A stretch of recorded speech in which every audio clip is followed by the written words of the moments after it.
The new number one player in the transfer portal is John Mateer, the Washington State quarterback, who Matt Zenitz and I reported earlier today would be entering the portal. I know not everybody's probably familiar with his name, but he is kind of the next Cam Ward, I think is the way to think about him in the portal coming from Washington State. He put up massive numbers for the Cougars this year as a dynamic dual threat option that everybody wants a piece of. Schools I would watch early include Oklahoma and Miami. I think Oklahoma is particularly a team to keep a close eye on.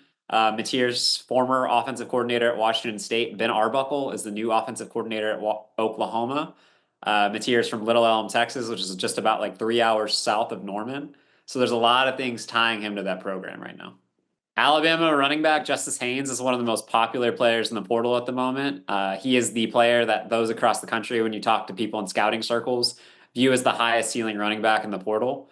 Haynes is somebody that's going to visit Ole Miss in South Carolina later this week.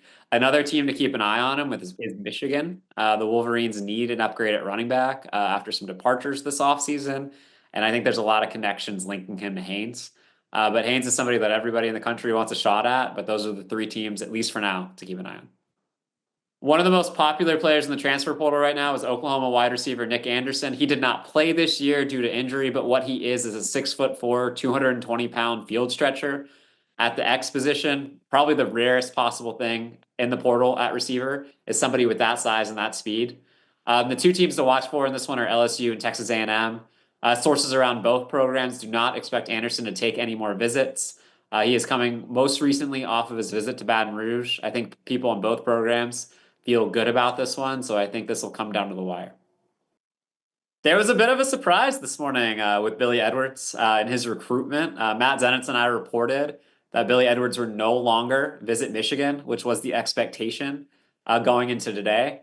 Edwards was just on an official visit to Wisconsin. That went extremely well, talking to sources around that program. Edwards, who started for Maryland this year, was supposed to see Virginia today, but Virginia took a quarterback transfer already from Chandler Morris at UNT. I think Edwards could consider a few more places, maybe a place like Kentucky or Missouri. But I think the Badgers are in really good shape here. Michigan will keep trying, but I think this is Wisconsin's to lose, at least for the moment. One of the biggest surprises of the portal cycle came when Maalik Murphy entered the transfer portal. Obviously, Duke already replaced him with Tulane quarterback Darian Mensah, but Murphy is looking for a home. His first visit went to Auburn. Auburn obviously took Jackson Arnold. Now Matt Zenitz and I can report that Maalik Murphy is on Kentucky's campus today. Kentucky really needs a veteran passer in the portal who can come in and step in right away. Maalik Murphy fits that mold. If it's not Kentucky for Maalik Murphy, maybe a school like Missouri would make a lot of sense. The Tigers struck out in the Miller Moss sweepstakes and are looking for a guy as well. So those are two schools to kind of keep an eye on.